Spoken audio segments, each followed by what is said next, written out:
Hola corazones y corazonas, ¿cómo les va? Hoy volvemos a un nuevo capítulo de Piensa Nacha Piensa. En esta ocasión podrán escuchar que me escucho diferente porque estoy intentando un nuevo formato. Todavía no tengo micrófono, pero aquí se está haciendo lo que se puede, mierda. Pero bueno, ¿cómo han estado? La última vez que hablé con ustedes, yo iba a una entrevista de trabajo. Bueno, ya me avisaron que no quedé. Pero bueno, cada uno con lo suyo al final del día. Pronto llegará y ya está. Pero, ¿qué más me ha pasado? No, una cantidad de weas que ustedes no quieren saber. Por eso estoy llegando tarde a este capítulo. Porque yo iba a grabar el domingo, como les dije en Instagram. Pero no fui capaz porque decidí salir de mi depresión y ordenar mi pieza, que era francamente un desastre. Así que hice aseo profundo, pero bueno, profundo. Y se me fue todo el día, básicamente. Así que me encuentro hoy día miércoles 17 de abril grabando este capítulo que yo les tenía prometido, como les dije en Instagram. Este capítulo, como ustedes pueden ver en el título, se llama Monjas Fletas. Monjas Fletas en la historia de la humanidad. Así que esto viene, esto nace, ya que si tú eres de Chile o cercanos, porque vi muchos podcasts de diferentes lados de Latinoamérica que supieron de este caso, porque fue un caso fantástico, el de las not monjas. Si no lo sabes, te lo voy a comentar. Así que esto empieza así. Érase un día en abril de el año 2024 en la comuna de Ñuñoa, Santiago de Chile, en donde los medios de comunicación empiezan a mostrar que hay un nuevo caso de un cuerpo que aparece en la vía pública descuartizado, y los medios, como están en una campaña muy fuerte en contra de los migrantes y la relación con el Tren de Aragua y cómo está llegando básicamente el narcoestado a Chile por culpa de los migrantes y la migración, empezaron a cubrir este caso sin tener pruebas de nada. Un caso que estaba en proceso, estaba haciendo en vivo. Entonces, cada vez que aparecía un nuevo dato, iba apareciendo en vivo en la tele. La cosa es que desde el primer momento aparecieron videos en donde hay una persona quien se dice ser un hombre adulto dejando en una maleta, transportando en una maleta adentro un cuerpo de una persona descuartizada y fallecida. El tema es que al pasar de las semanas empezamos a ver que efectivamente la persona del video no era un hombre mayor, sino que era nada más ni nada menos que una monja o una señora que parecía estar vestida de monja. Se empieza a averiguar todo esto en vivo, en transmisión directa, y los vecinos comentan que efectivamente en una casa del sector, a 2 casas de donde se encuentra el cuerpo, viven varias monjas. Unas monjas bien raras, pero que si tú las ves a simple vista son monjas. Empiezan a haber más averiguaciones y que finalmente, ¿cuál es el titular? La monja mató a otra monja. Se hace súper viral el caso. Todo el mundo está pendiente de la wea porque se descubre que finalmente la persona que va a dejar este otro cuerpo es una monja que está dejando el cuerpo de otra monja. Pero, como si no fuera poco, esto no es suficiente. Las monjas no eran monjas de verdad. Tampoco eran laicas consagradas, como se había dicho en algún momento. ¿Qué es laica consagrada? Lo voy a googlear porque puede que esté definiendo mal, porque yo no soy una persona religiosa. Un laico consagrado o laica consagrada es una persona religiosa que no está ordenada por la Iglesia Católica, pero que sí, en su calidad de fiel, se consagra para vivir en el mundo secular. O sea que es una persona que es fiel, que no está ordenada por la iglesia, pero decide vivir su vida de fiel en el mundo mundano, fuera de la iglesia. Entonces, estas señoras se vestían de monjas y vivían como monjas, pero en una casita en Ñuñoa. ¿Qué es lo que se sabe después? Ya, estos son los personajes. Está la hija, está la not monja. La hija de la not monja es monja de verdad. Incluso ella vive o vivió en Italia, en donde ella se consagró y se volvió monja y vive su vida como monja. Ella es hija de esta not monja que queda viuda hace unos 20 años de un hombre, de su marido, queda viuda y fan de la vida que está llevando su hija, decide, entre comillas, consagrarse y vivir su vida lo más cercano a la fe y empieza a difundir esta palabra y esta forma de vida con otras amigas. Otras amigas se suben al carro del not monjerío y deciden, ya, vamos a irnos a vivir juntas a esta casita en Ñuñoa y vamos a vivir nuestra vida como monjas consagradas. Y se visten como monjas, se ponen el hábito, se ponen la ropa de monja y andan como monjas por la vida. Es ahí cuando aparece una tercera persona, otra mujer que se integra a este, entre comillas, culto. En el boca a boca llegó a ella y ella decide querer vivir la misma vida. Entonces ella se va a vivir a esta casita de las not monjas. Y en este convivir,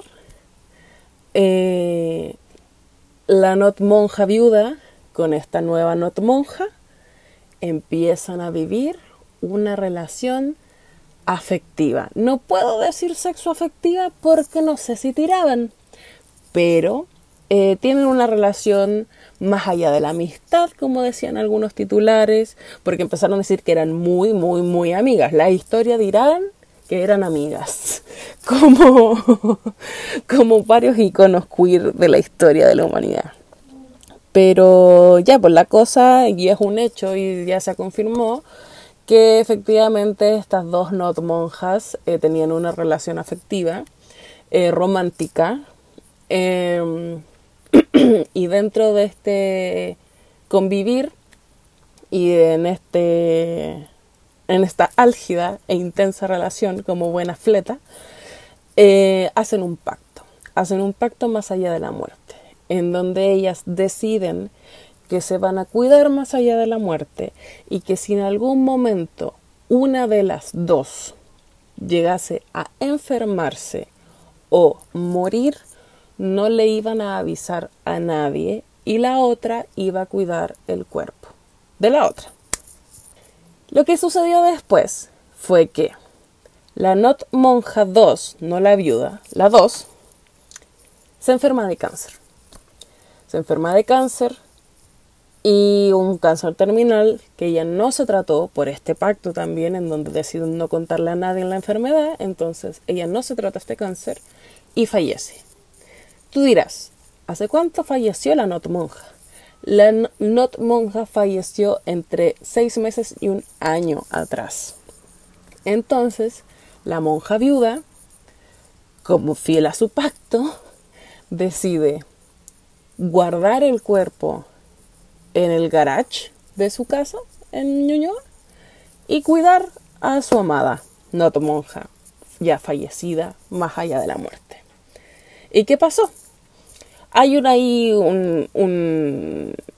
nebulosa en donde no se sabe bien qué, pero ahora han salido nuevos comentarios, en donde aparece este video en donde a las 3 de la mañana la monja pone el cuerpo de su pareja ya muerta en una maleta y se la lleva y la va a botar a 2 casas de su casa.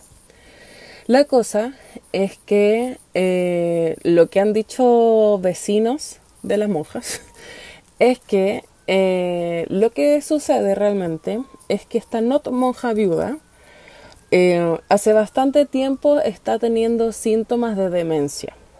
Me corrigieron y voy a buscar porque en los medios estaban diciendo que esto era demencia senil, pero me corrigieron que ese no era el concepto correcto. Entonces yo te lo voy a comentar porque a mí me educaron y yo te voy a educar a ti. Mucha gente ocupa el término, comillas, demencia senil, el cual está muy cuestionado por ser edadista, pues da a entender que vejez es igual a enfermedad, demencia, amnesia, Alzheimer y así, cuando en realidad las vejeces son muy distintas y la demencia es una enfermedad neurodegenerativa que puede darse en cualquier etapa de la vida y no es propia solo de la vejez. Se le dice deterioro cognitivo, claramente tiene mucho sentido. Bueno, entonces, esta not monja 1, la viuda, tenía un grave deterioro cognitivo y los vecinos del barrio la habían visto en varias ocasiones deambulando en un claro estado de deterioro en donde conversaba, peleaba, discutía con objetos inanimados, con rejas, con árboles, etc.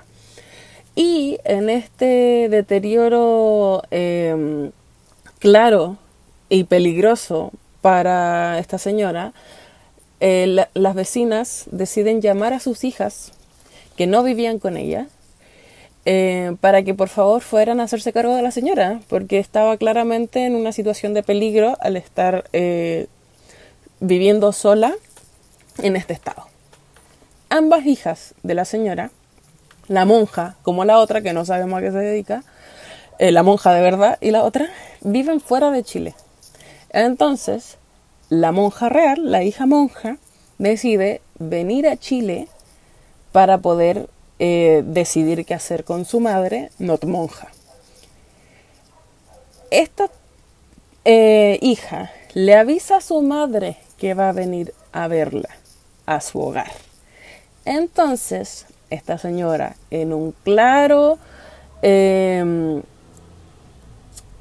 clara decisión en base a su deterioro y no estar plenamente consciente de la realidad y de las consecuencias, asustada porque sabe que hace un año tiene un cuerpo en su garage,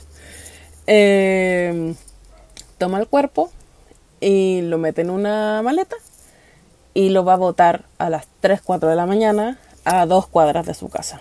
El cuerpo nunca estuvo descuartizado porque hubo una acción de descuartizamiento.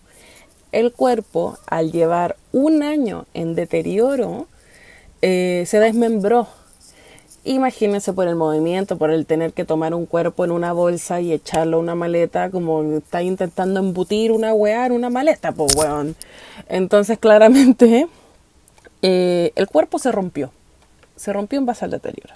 Y bueno, la cosa es que descubren a la monja, descubren lo que está pasando, llega la policía, claramente, porque claramente todo esto es un procedimiento ilegal. Entonces, hasta ahí nomás se sabe qué es lo que pasa con el caso, pero hay muchas dudas al respecto. Mucha gente duda de cuáles son realmente las intenciones de la wea, porque muchos medios estuvieron cubriendo esto en vivo, entonces se transmitía mucha información errónea y había como un teléfono, una acción del teléfono en que una persona escuchaba una cosa y se transmitía, se retransmitía, y como era una historia que estaba en vivo, al final llegaba al común de las personas historias completamente modificadas, pues bueno, sí, cuando yo les conté esta historia en Instagram,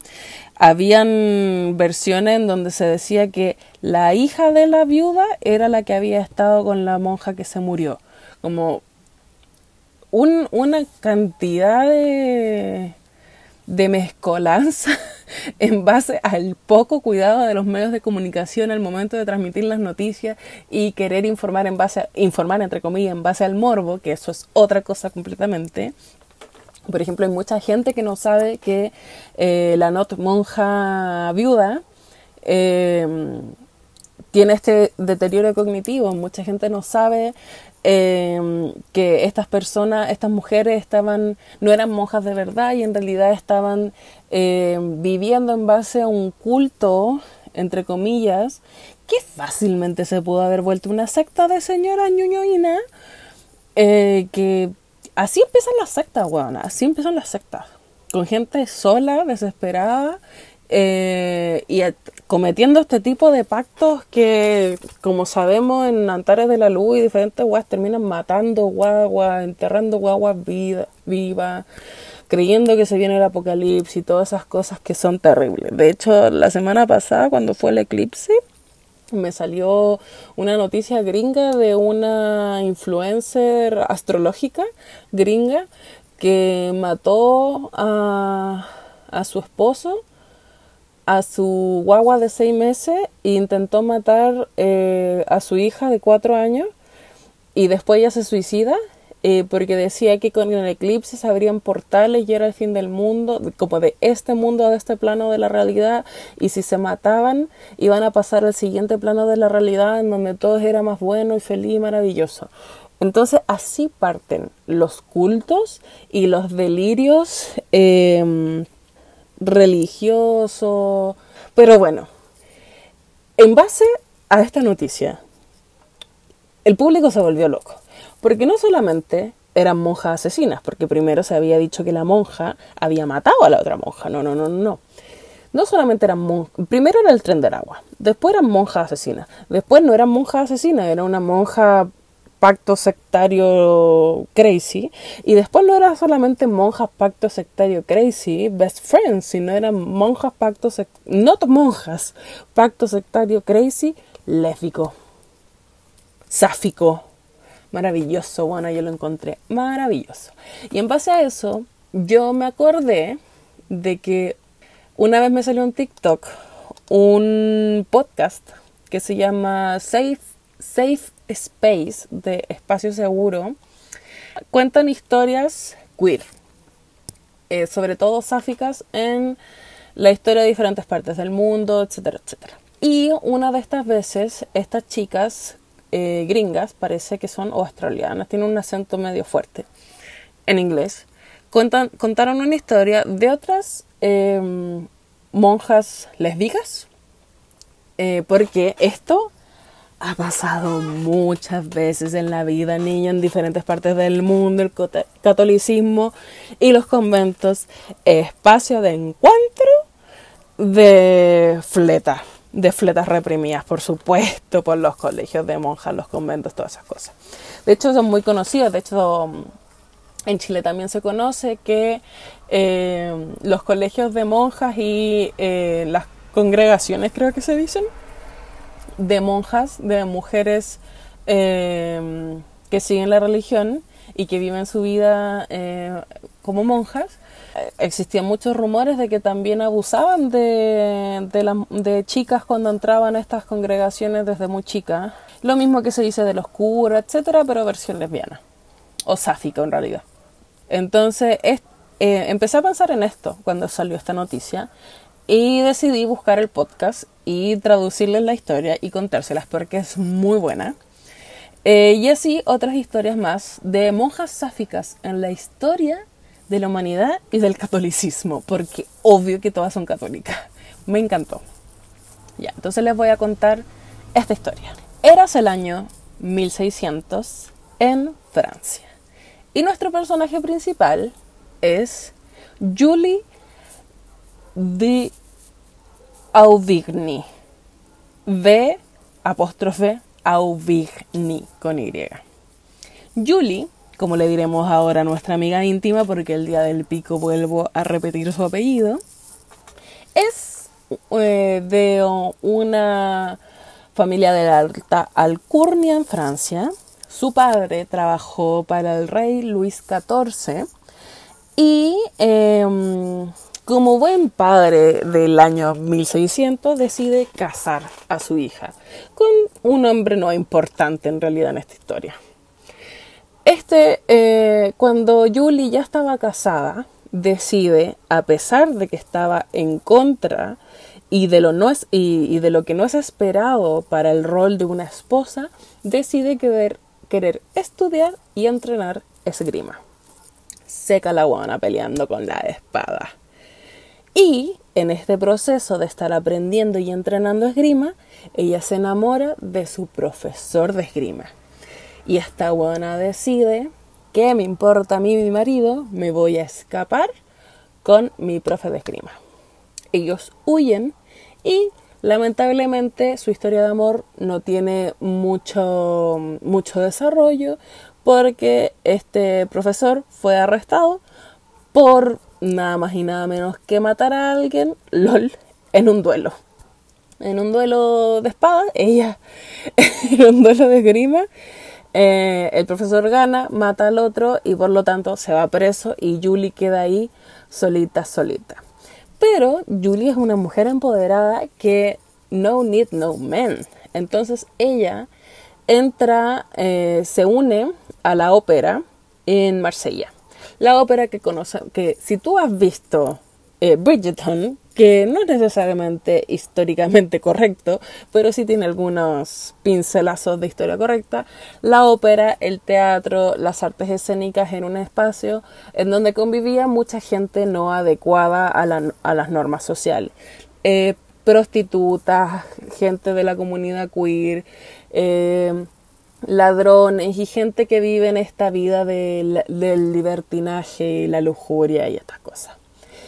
Julie decide unirse a la ópera en Marsella y, viviendo en Marsella, conoce a una chiquilla.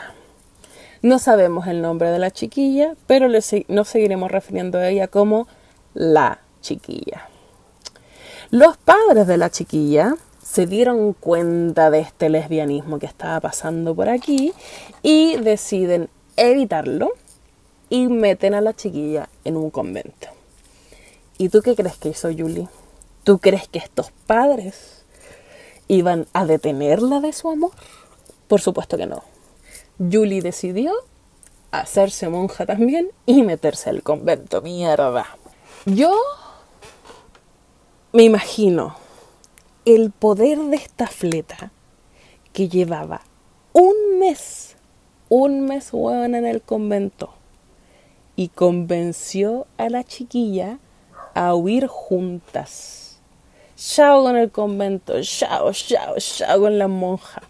Nosotras nos vamos a escapar y ser felices sáficamente.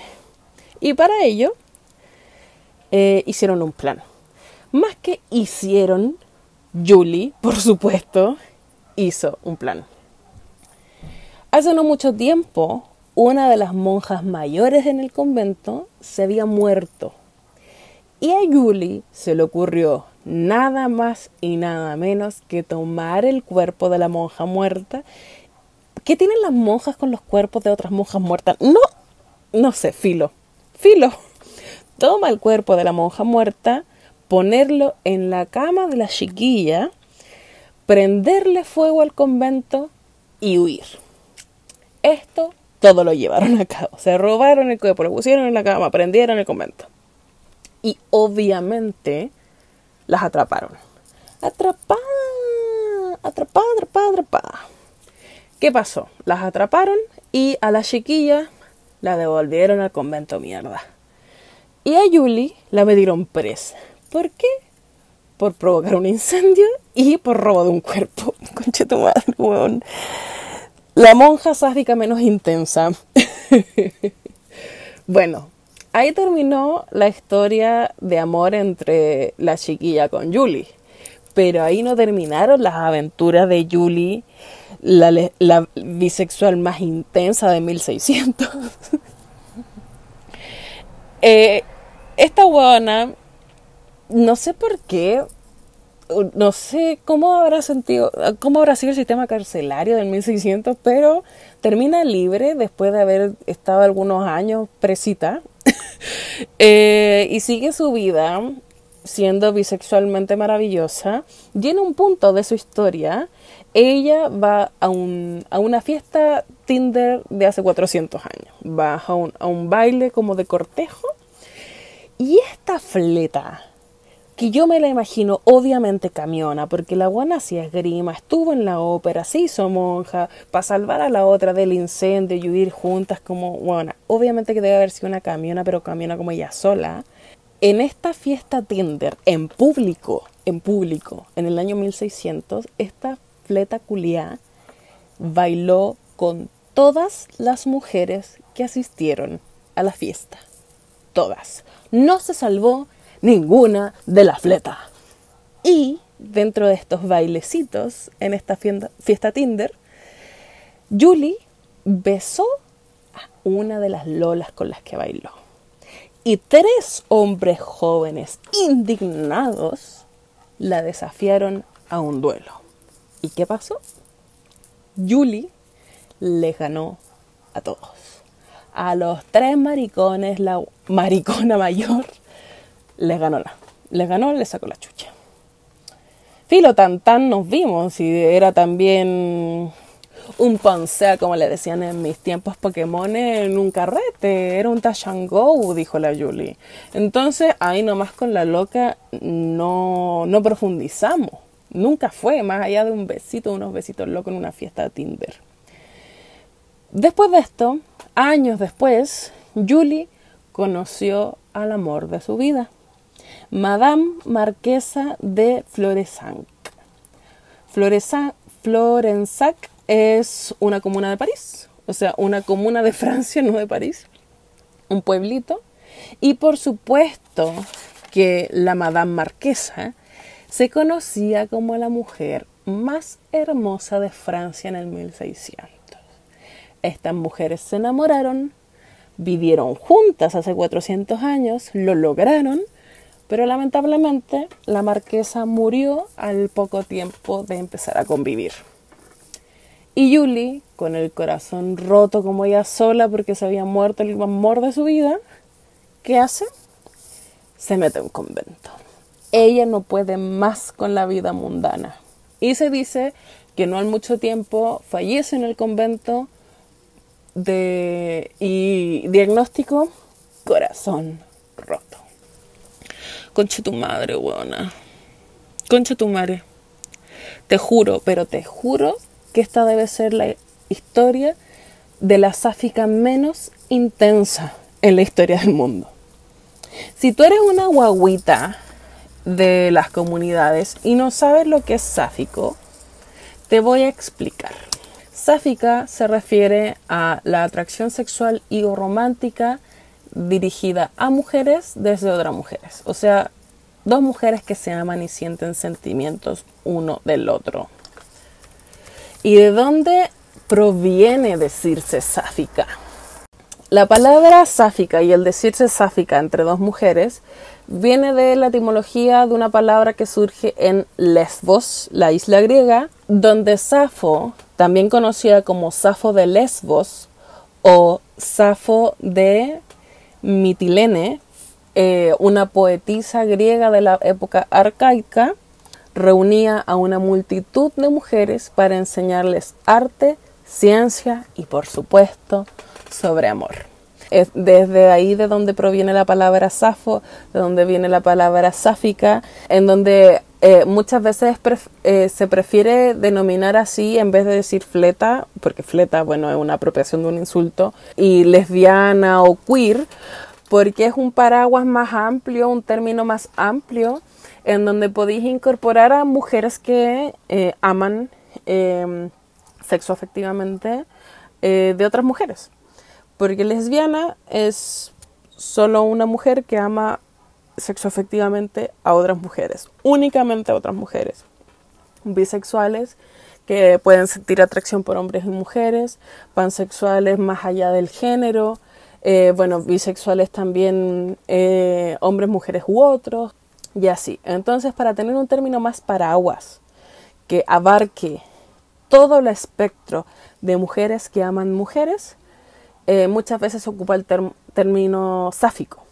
Existe literatura sáfica, desde la época griega, desde Safo, la lírica sáfica y así. Entonces, esta no es la primera vez que se conoce la historia, como les decía antes, de mujeres que deciden vivir una vida religiosa, pero aún así tener relaciones afectivas con otras mujeres.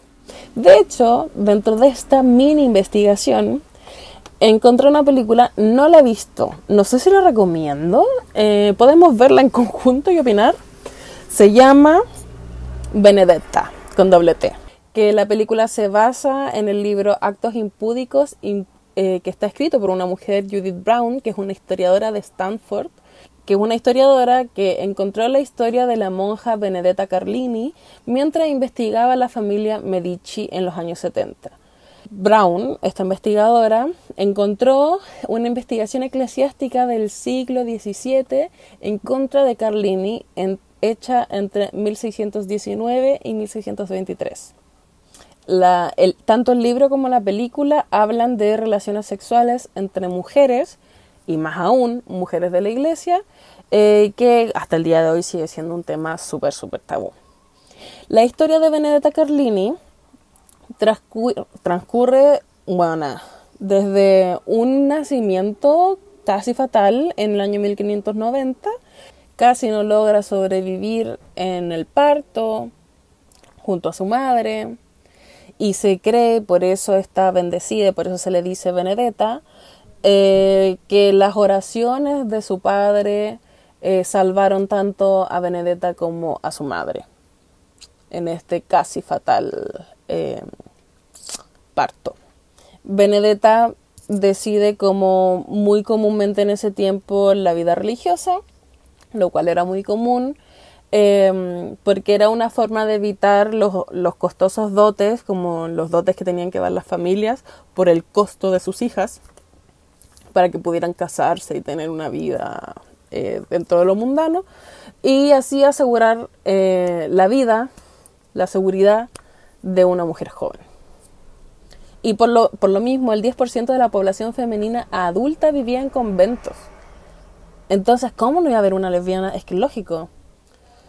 Y cuando Benedetta era esta mujer abadesa con un cargo superior dentro de este convento de mujeres, entabla un romance con, obviamente, una novicia, la novicia Bartolomea, que habría sido acusada entre los jueces eclesiásticos por sostener relaciones sexuales con la monja Bartolomea Crivelli.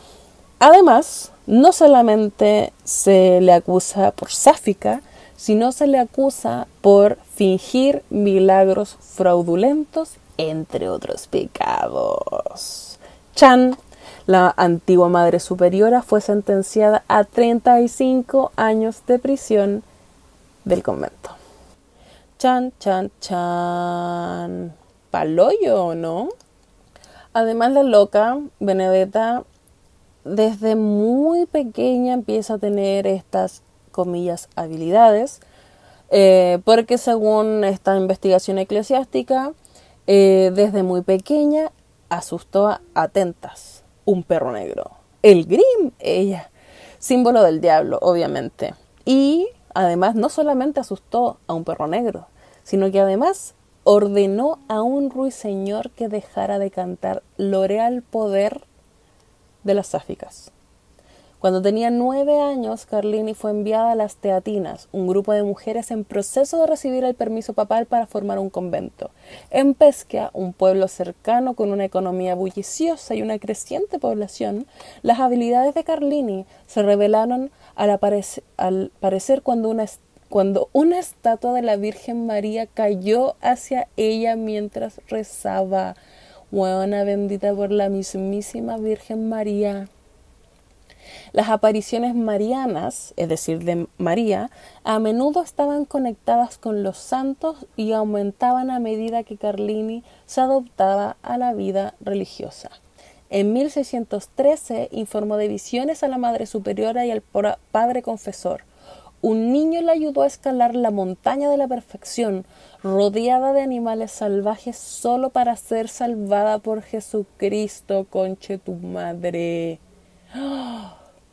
Carlini, perdón, claramente estaba tratando de dejar atrás las comodidades del mundo material para alcanzar un reino espiritual. La mea voladita. Oye, la lesbiana poderosa, weona. Carlini se habría perdido para la historia si no hubiera sido por el descubrimiento de Brown. La historia que cuenta es única porque ha sobrevivido.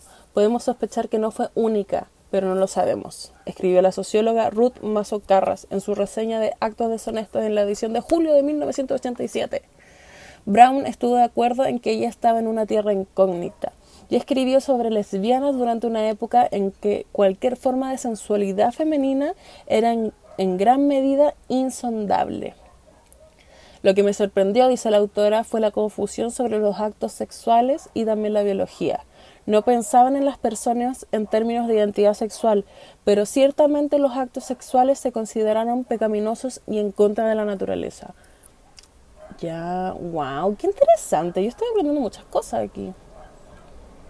Brown, la investigadora, también recibió una serie de reacciones al ocupar la palabra lesbiana, ya que el primer uso registrado de esta etiqueta no fue hasta en 1890 por el cirujano y bibliotecario estadounidense John Shaw Billings en el Diccionario Médico Nacional, por supuesto.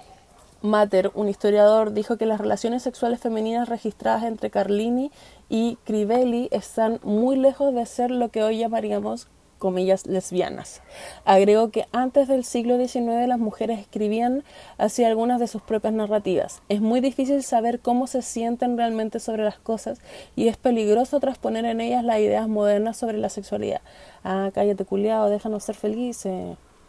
Obviamente, la historiadora rechazó este puritanismo sobre el uso de la palabra lesbiana y agregó que el uso del término para separar a Carlini de la docena de otras historias de mujeres religiosas que tenían misiones místicas, y explicó que hay historiadores que usan la palabra democracia para describir lugares como la Grecia antigua, donde la esclavitud era común y la definición de ciudadano era estrecha.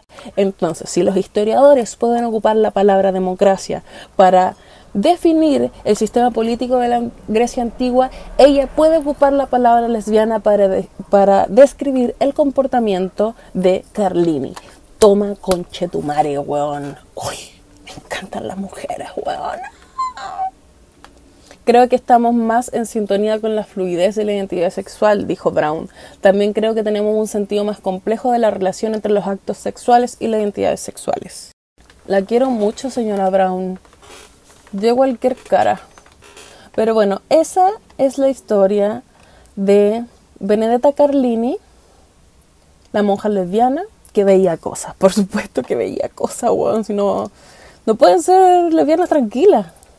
Aquí encontré una nota de revista doblevoz.com. Se llama La diversidad sexual en los conventos femeninos. En el pasado, los conventos femeninos eran espacios donde las mujeres podían ejercer ciertas libertades, entre ellas el desarrollo oculto de su sexualidad. Esto fue escrito el 16 de junio del año pasado en Ciudad de México.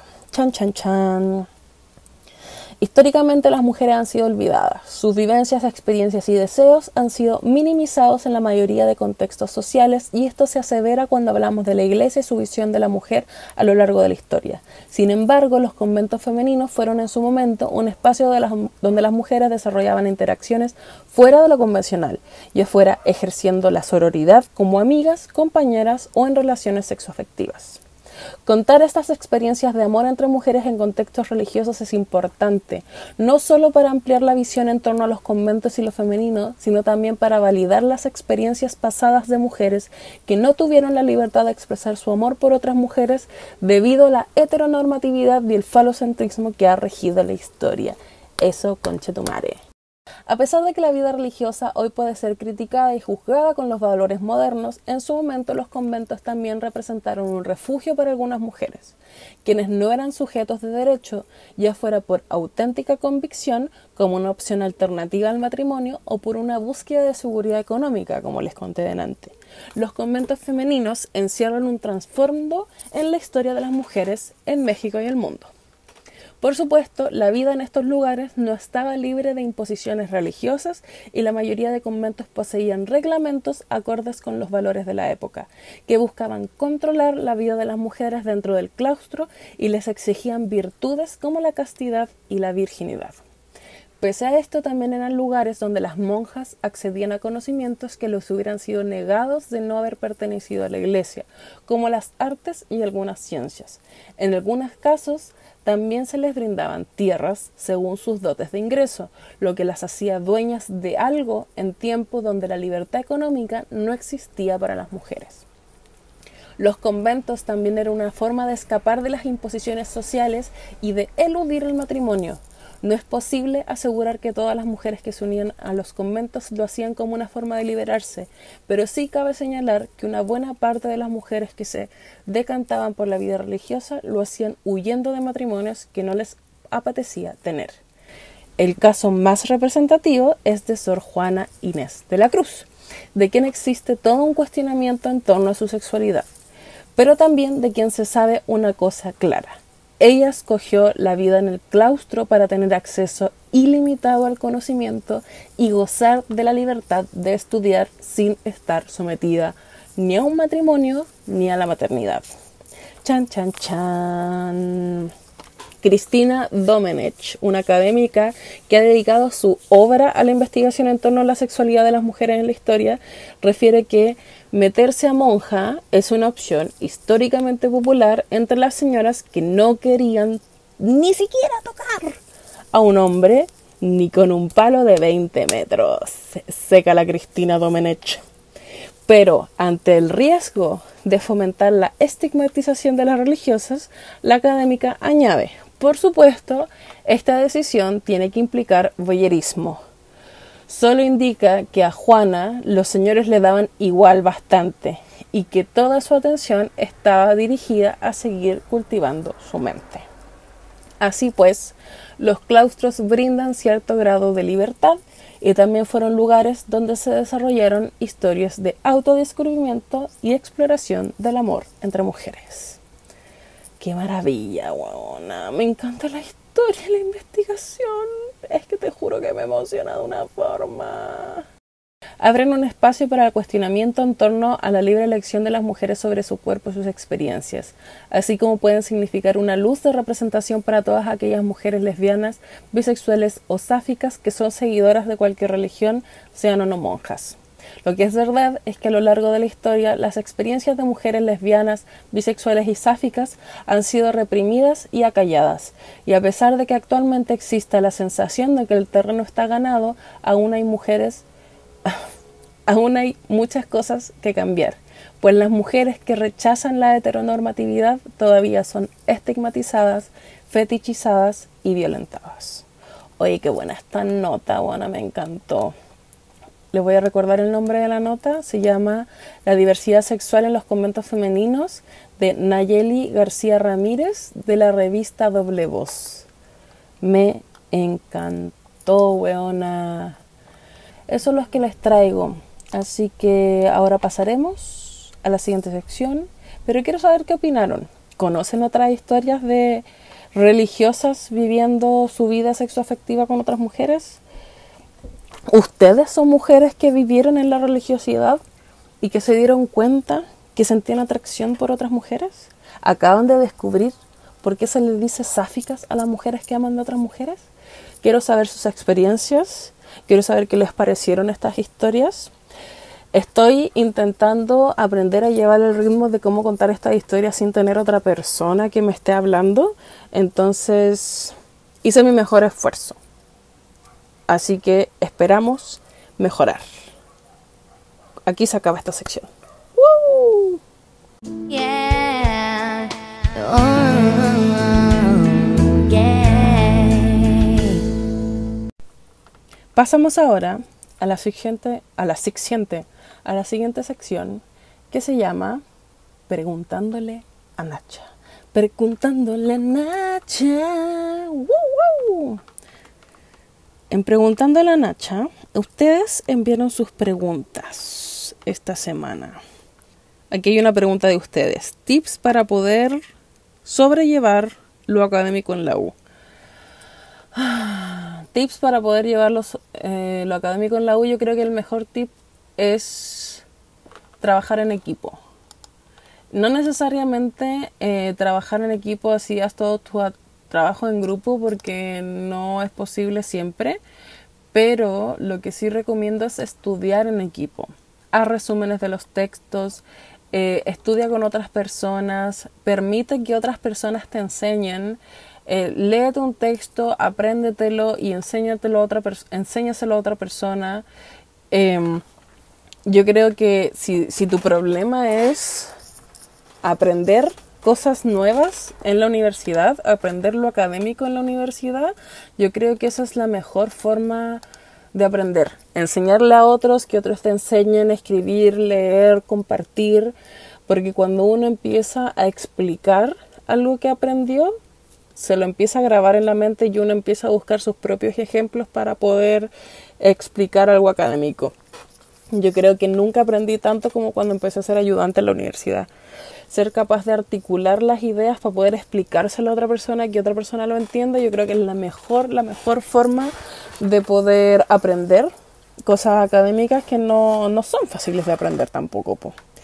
Y un tip para sobrellevar la carga académica, yo creo que lo mejor es ser organizado.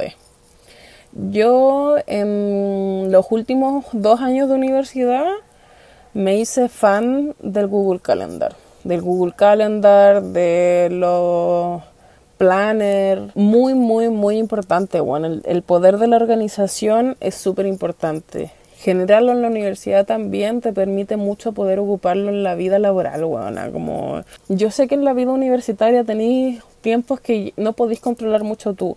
Tenéis muchas pruebas, 1 semana, 2 semanas, pero el momento de la universidad yo creo que es el mejor momento para uno aprender sus propios ritmos. Yo, por ejemplo, sé que yo me demoro mucho leyendo textos académicos, lo que nunca me esperé, porque yo me puedo leer libros de 500 páginas en un día, pero libros, novelas, fantasía, romance, etcétera. Pero cosas académicas yo me puedo demorar semanas en leerme 15 páginas. Es una hueá terrible. Soy muy consciente de lo que me demoro en leer, entonces por lo mismo yo tenía esta metodología de tener grupos de estudio en donde nos dividiéramos diferentes textos, y porque yo sabía que era imposible que yo me leyera la cantidad de textos que nos hacían leer. Es mucho de organización, de saber cuáles son tus fuertes y tus debilidades al momento de estudiar, probar cada forma de dinámica de estudio que te sirva. Busca en Google formas de estudio y pruébalas todas, porque va a haber alguna que te va a servir. Yo generé una metodología de estudio en donde iba leyendo los textos, subrayaba y hacía un post-it con las ideas más importantes de cada párrafo. Me demoraba la vida entera en terminarme los textos, pero lo entendía todo. Y si había cosas que tenía que repasar, y como muchas veces mis pruebas eran con texto en mano, sabía dónde ir, porque sabía cuál era el post-it en donde estaba la información que necesitaba, ¿cachai? Entonces, yo creo que lo mejor para poder llevar el peso académico es trabajar en colectividad, trabajar en equipo, y darte el tiempo de aprender cuáles son tus fortalezas, tus debilidades, tu forma de estudio correcta, y pedir ayuda, no necesariamente con tus pares. Únicamente es importante pedir ayuda con tus pares, pero también con la organización institucional correspondiente. Mis primeros años de universidad los hice plenamente con el apoyo de mi coordinador académico. Trabajar entre pares, trabajar en equipo y pedir la ayuda correspondiente, que es súper importante. Yo cuando fui tutora en la universidad, yo fui tutora de cabros de primero y segundo año. Muchos cabros se salían de la carrera porque no sabían pedir ayuda. Porque la dinámica el cambio del colegio a la universidad es muy distinto en torno a cómo funciona el trato con los profes, con las autoridades académicas. Entonces es muy difícil que los cabros de primero vayan a pedirle ayuda al coordinador académico. Entonces mi rol como tutor era muy decirles como cabres, si no tienen datos de psicólogos, hablen con el coordinador. Existen psicólogos en la universidad. Para eso están los espacios universitarios de guía para los estudiantes. También sabemos que son cabres que pasaron de cuarto medio a la universidad, tienen 18 y 19 años y que recién están aprendiendo a dejar de tener apoderado, ¿cachai? Y muchos también de ustedes vivieron la mayor parte de la enseñanza media en pandemia, entonces tienen experiencias muy diferentes a las que tuve yo, ¿cachai? Entonces esos son mis tips, te los recomiendo, no sé si te sirvan, ojalá que sí. ¿Cuáles son tus motivaciones para el día a día? Últimamente me estoy sintiendo distraída con respecto a todo. La vida amorosa, la universidad, mi círculo cercano no me había afectado tanto hasta que le tomé un poco el peso, pero sigo igual de desmotivada. Yo creo que todos pasamos por esto. Y yo creo que también algo que yo trabajé con mi psicóloga era el ponerse mucho metas a corto plazo, metas a mediano plazo y metas a largo plazo. ¿Por qué? Porque cuando yo entré al psicólogo, a pesar de que entré por otros temas, yo estaba full metida en la militancia feminista, en la militancia política y todas esas cosas. Entonces a mí me pasaba mucho que me angustiaba y lloraba todos los días, yo con mi grupo de amigas, porque a todas nos pasaba lo mismo, porque sufríamos mucho con que los problemas del mundo que queríamos derrocar eran más grandes que nosotras. Nosotras queríamos luchar contra el capitalismo, contra el patriarcado, contra la heterocisnormatividad, que son superestructuras sociales muy difíciles de derrocar por lo demás, el neoliberalismo, todas esas cosas. Entonces era muy duro encontrarse siendo una hormiga en un universo, queriendo luchar contra esta superestructura y la gente y los grandes poderes económicos en Chile y el mundo. Mi psicólogo me decía, ya, pero ¿cuáles son acciones del ahora y del futuro cercano que tú haces para que eso suceda? Y tuve que empezar a hacer una lista de las cosas que yo hacía diariamente para poder llegar a este motivo mayor. Y al final empezáis a armarte un panorama de las cosas que hacís diariamente que o te hacen feliz o te motivan. Si no encontráis algo que te motive, sí algo que te haga feliz. Que esperáis todos los días a que pase, ¿cachai? Y pueden ser cosas que uno no le encuentre como comillas, valor social, como es quiero cambiar el mundo y la weá, pero no sé, quiero llegar a leerme un fanfic. Hay días que todo el día me motiva a seguir porque al final del día puedo llegar a acostarme, comerme mi pancito y leerme un fanfic. Y a mimir. Eso es todo lo que quiero hacer. Y eso me motiva para seguir, ¿cachai? Otras cosas que me motivan, no sé, cuando estaba en la U, estoy haciendo esto porque quiero hacer esto en el futuro. Y lo que ahora me lleva a que, por ejemplo, yo estoy viviendo en una etapa de recién iniciar la vida laboral en donde no estoy necesariamente trabajando en cosas que me motiven, así como no estoy trabajando temáticas de género pura y dura, no estoy trabajando temática LGBTIQ+, que es lo que más quiero hacer. No tengo la experiencia suficiente para trabajar en ese tipo de cosas, tampoco tengo la plata como para estudiar un magíster o un diplomado específico en ese tipo de temática, pero estoy trabajando temas de niñez que me motivan porque es un paso para que yo en un futuro pueda trabajar temas de niñez, infancia y adolescencia y comunidad LGBTIQ+. Porque tengo que saber sobre niñez para poder trabajar estas otras temáticas que quiero trabajar, porque quiero trabajar esa interseccionalidad. Entonces mi motivación día a día para ir a un trabajo que no necesariamente es el trabajo de mis sueños, sí es un trabajo que uno, me da mucho aprendizaje que no podría recibir de ninguna otra forma más que en el hacer, y dos, estoy en un trabajo que me da una, comillas, independencia económica suficiente como para poder, no sé, aportar en mi casa, juntar plata para irme a vivir sola, juntar plata para que después pueda pagarme un magíster, no necesariamente generar plata para poder hacer cosas en un futuro, pero sí trabajar y generar años de experiencia laboral que me permitan en un futuro tener el currículum suficiente para poder quedar en el trabajo de mis sueños, ¿cachai?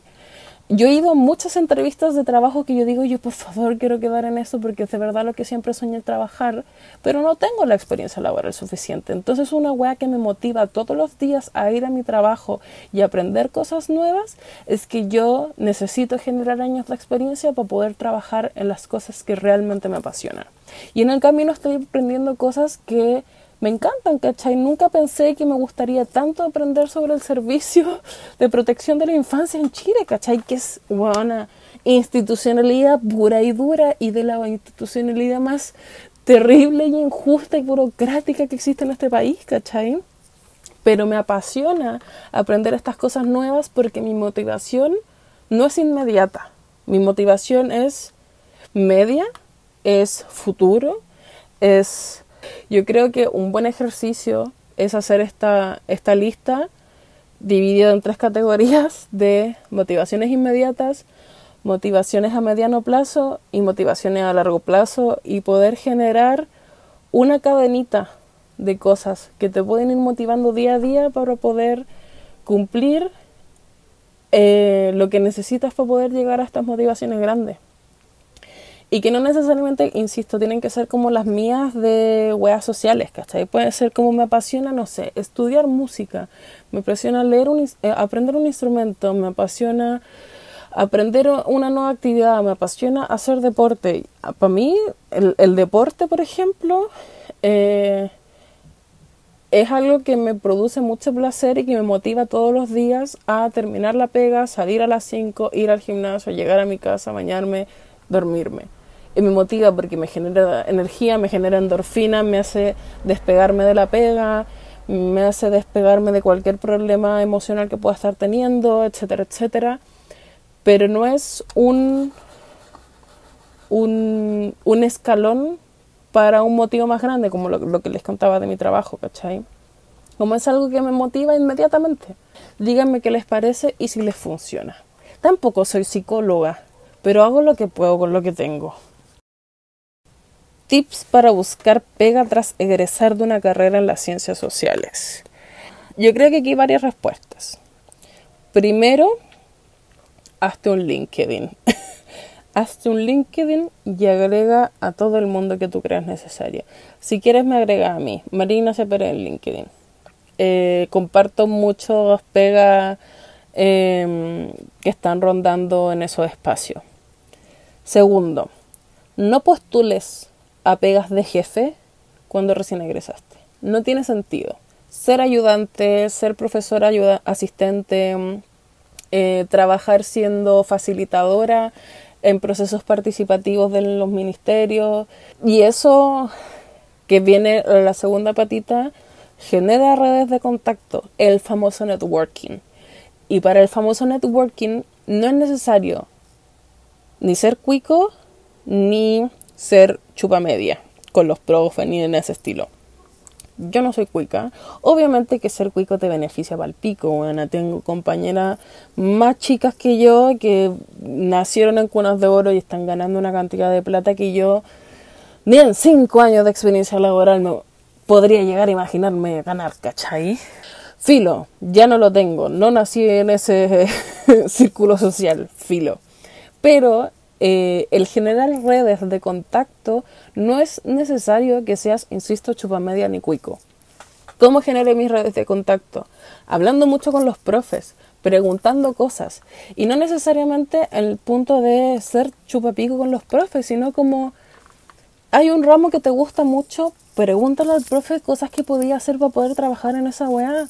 Pregúntale, no necesariamente eso, que es más directo, sino como, profe, sabe que me interesa este tema, como tiene algunos textos que me sirvan, hoy me llama harto la atención de eso, pero no sé dónde puedo aprender más. Yo eso lo hice con muchos profes, no con la intención de hacer networking, pero sí con la intención verdadera de que quería saber más cosas sobre mi ramo de infancia, sobre mi ramo de género, sobre mi ramo de antropología del arte, etcétera, etcétera. Que significó que los profes supieran, primero, cuáles son mis intereses, segundo, que estaba dispuesta a trabajar sin necesidad de tener remuneración, y cuatro, y que era súper interesada en hacer cosas, ¿cachai? Entonces me pasó mucho que tengo profes que me recomendaron para pegas que eran pocas lucas, que era harta pega, pero yo solo quería aprender. Y generar experiencia laboral. El año pasado, antes de irme a México, todo el mundo me retó por hacer esto. Pero en un momento estuve trabajando en 8 trabajos al mismo tiempo. Tenía la fundación, estaba trabajando en un núcleo de investigación, estaba trabajando como profesora ayudante en 2 ramos, estaba trabajando en... ¿Qué mierda más? Estaba trabajando en un proceso de consulta ciudadana, y no me acuerdo cuáles eran las 3 cosas más, pero en un punto llegué a contar 8 trabajos. Y para no ganar 5 millones de pesos, guanas, para ganar un palo 100, ¿cachai?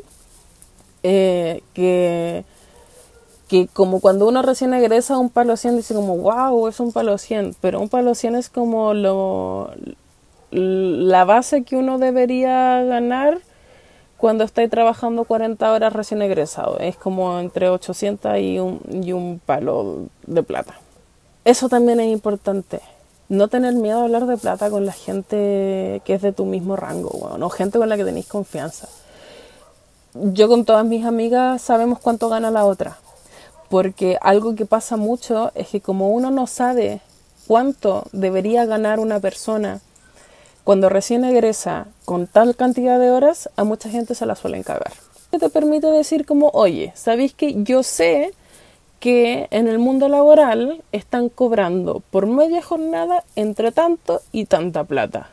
Si me ofrecen menos, están abusando de mí. Si me ofrecen más, es una buena pega. Si me ofrecen intermedio, estamos dentro del rango súper. La zorra. Y si a pesar de que ese dentro del rango no es mucho, porque estudié ciencia social y no tenía un magíster y recién egresaste, filo, ya está. Depende mucho de las necesidades de cada uno, de las redes que genera uno y de también las cosas que quería hacer. Por ejemplo, en género hay harta pega, pero es pega para gente especializada. Entonces yo sabía que si quería trabajar género, tenía que hacer un diplomado, tenía que hacer un magíster. Mejor un magíster que un diplomado, porque con el magíster te pagan más plata, porque te da un grado académico superior. Pero yo personalmente no recomiendo hacer un magíster justo después de salir de pregrado, si es que no te queréis dedicar a la vida académica, porque vaya a estar sobrecalificado por muchas pegas.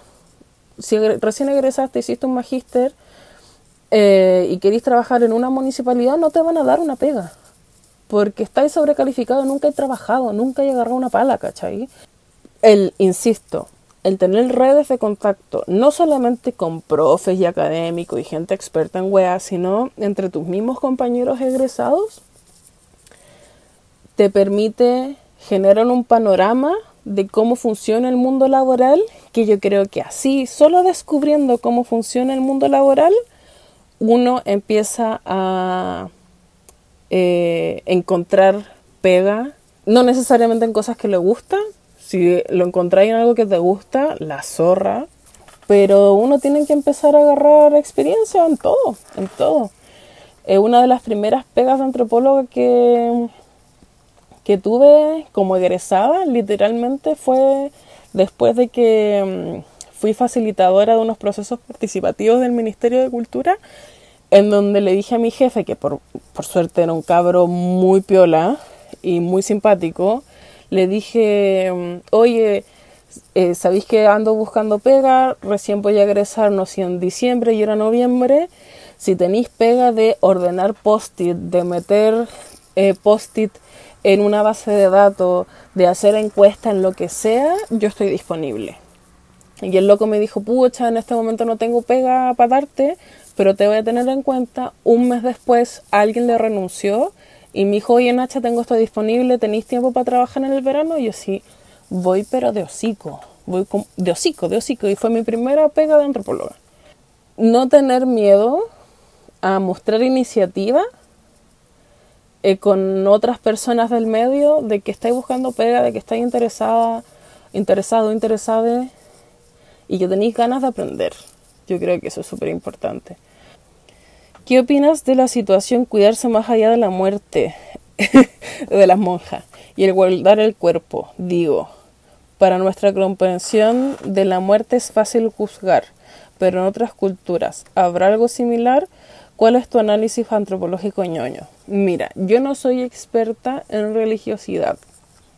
Nunca he conocido mucho sobre la religiosidad o concepciones de la muerte de otras culturas. Conozco algunas, pero de las que yo conozco, siempre la muerte es algo súper sagrado. Más allá de que si los cuerpos se ocupan para otras cosas o no, los cuerpos se pueden ocupar como para rituales, no necesariamente místicos, como se le ocupa esta palabra como ritual, como si fuese solo como de brujería. No, todo proceso de todo tradición que indique un proceso con un significado se le llama ritual. El ritual de la mayoría de edad, el ritual de cumplir años, el ritual de, no sé, egresar de una esfera de conocimiento, todo eso son rituales, son ceremonias. Entonces existen muchos rituales en relación a la muerte que tienen diferentes significados. Por ejemplo, rituales que se hacen con cuerpos que simbolizan un poder de una cultura por sobre otra, porque el matar a una persona de otra tribu indica un poderío territorial, etcétera, etcétera, etcétera. Esta wea de achicar las cabezas de los pueblos enemigos en no me acuerdo cuál cultura. El guardar cuerpos de figuras de la aristocracia egipcia con sus bienes materiales a su alrededor en pirámides gigantes, otro ritual. Como que existen muchas ceremonias ritualísticas en torno a la muerte. Sí creo que se juzga desde una visión occidentalista en torno a lo que se hace normalmente con un cuerpo al momento de su muerte, pero más allá, y en esto quiero dejar claro, existe una visión de las ciencias sociales que se llama relativismo cultural, que es una posición política, ideológica, epistemológica de los cientistas sociales que, en palabras simples, validan todos los rituales sin, entre comillas, juzgar, porque se da el espacio a que cada cultura es válida porque todo es relativo. Yo no puedo juzgar desde mi posición porque lo válido en otra cultura es relativo. Entonces, no sé si se entendió, lo estoy intentando explicar en simple. Pero cuando nos pasan el relativismo cultural a los cientistas sociales, siempre se da este tipo de ejemplos. Por ejemplo, si yo estoy haciendo trabajo de campo en una cultura X y parte de sus rituales es, por ejemplo, una ceremonia que implique maltrato infantil, que implique mutilación genital, que implique ceremonias de sacrificio humano, ¿yo puedo relativizarlo y no juzgarlo y no denunciarlo ante la ley? Pregunta abierta. Y ahí uno toma una posición en torno a lo que uno cree al final. Lamentablemente, o sea, puede, según la posición de cada persona, lamentablemente o beneficiariamente, nos encontramos regidos bajo una cultura occidental, en este caso, en donde nos rigen leyes, nos rigen contratos sociales, nos rigen acuerdos internacionales que indican lo que se puede y lo que no se puede hacer, lo que está dentro de los derechos humanos y lo que no está de los derechos humanos. Y si esos se violan, uno tiene que denunciarlos.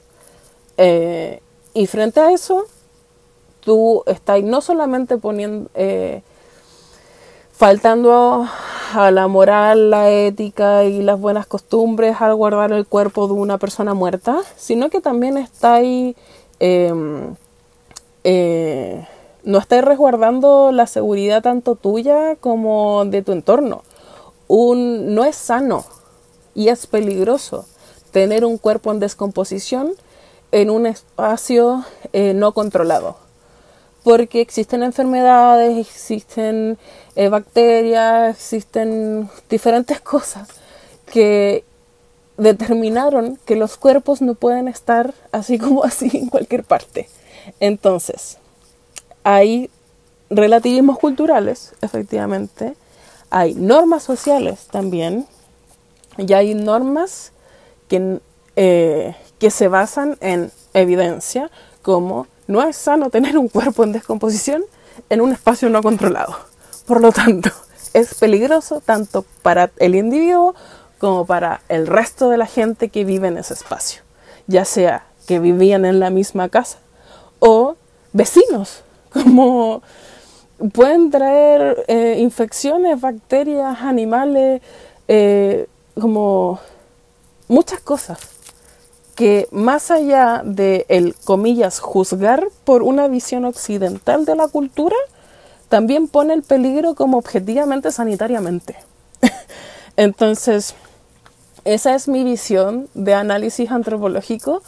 Pueden haber muchas culturas que tengan otras visiones respecto a lo que se hace con cuerpos más allá de la muerte. Creo que es interesante de estudiar, es interesante de analizar, pero incluso esas visiones pueden ser miradas no necesariamente con un ojo que juzga, pero sí con un ojo que puede tener una posición en torno a evidencia científica o en torno a evidencia de lo que no está permitido en una sociedad. Y con eso me refiero no solamente a guardar un cuerpo, sino como si, lo que insisto, como si existen rituales de maltrato hacia otra persona y que son validadas en esa cultura en específico, no porque es válido en esa cultura en específico, yo lo tengo que validar si está en peligro una persona u otras personas, ¿cachai? Como y ahí hay una decisión política de ejercer hasta qué punto el relativismo cultural. Esa es mi opinión. Puede ser incorrecta o puede ser correcta o incorrecta, o puedes tú estar de acuerdo con ella o no, pero es mi opinión. ¿Qué opinan ustedes? Aquí una pregunta súper interesante, que también me la hizo mi mamá. ¿Se sabe si la monja viva, o sea, la viuda, estaba cobrando la pensión de la monja muerta? Esa fue mi teoría desde el momento 1. Eso todavía no lo sabemos, señoras y señores. Mi mamá me dijo exactamente lo mismo. Puede, porque sabemos en el relato de lo que está pasando, que existe este pacto más allá de la muerte, en donde ambas monjas deciden no avisar de la muerte de la otra si una se muere. Pero eso lo sabemos post-mortem de la monja con supuesto cáncer. Nos está contando la señora que, según sabemos, tiene deterioro cognitivo. La señora que puede ser que haya cometido un delito. La señora que no puede comprobar su relato porque la contraparte está muerta. Entonces, asumimos que este pacto después de la muerte es verdad. lo asumimos y lo entendemos como una visión espiritual de creencia que tenían ambas personas, que no está bien socialmente, pero aún así es en base a una creencia y a sentires. Pero lo que también se ha especulado es que en realidad nunca hubo este pacto y que estas señoras de la tercera edad, una ve que la otra se murió y que puede seguir recibiendo la pensión de la mujer con la que convivía. Y sabemos que las pensiones en Chile no son lo mejor, pero entre una chaucha y tener 2 chauchas de tu amiga que se murió, yo prefiero tener 2 chauchas. Entonces no sabemos. No sabemos si la señora siguió recibiendo la pensión de la monja muerta. No sabemos. ¿Lo llegaremos a saber? No lo sé. Ojalá sigan actualizando el caso. Pero están dudas que hasta ahora continúan vigentes. Lo único que concluí del caso fue que si quiero cometer un delito tengo que ser monja de Ñuñoa, no de Macul, Ñuñoa, por supuesto. Obviamente que esta hueá tenía que pasar en Ñuñoa, obviamente que iban a ser monjas que decidieron vivir una vida espiritual. Como que, conche tu madre, bon. Como que todo el caso es tan ñuñoíno, huevona, que no... Bueno, es la única certeza que nos queda al final del día. ¿Queréis cometer un delito? Vístete de monja nomás. Sí, a ver qué. ¿Qué te va a pasar? A ver. Pero tenéis que ser de un lugar pituco, po. Porque una monja aquí en la periferia, en la Pobla, no creo que le hubiesen dado tanto este valor espiritual a este supuesto pacto que tenían las viejas. Dudo. Y eso. Eso fueron todas las preguntas del capítulo de hoy. Espero que les haya gustado. Pero bueno, vamos a ver cómo edito este capítulo. Ojalá les haya gustado. Y nos vemos en una próxima edición de Piensa Nacha Piensa. Besitos.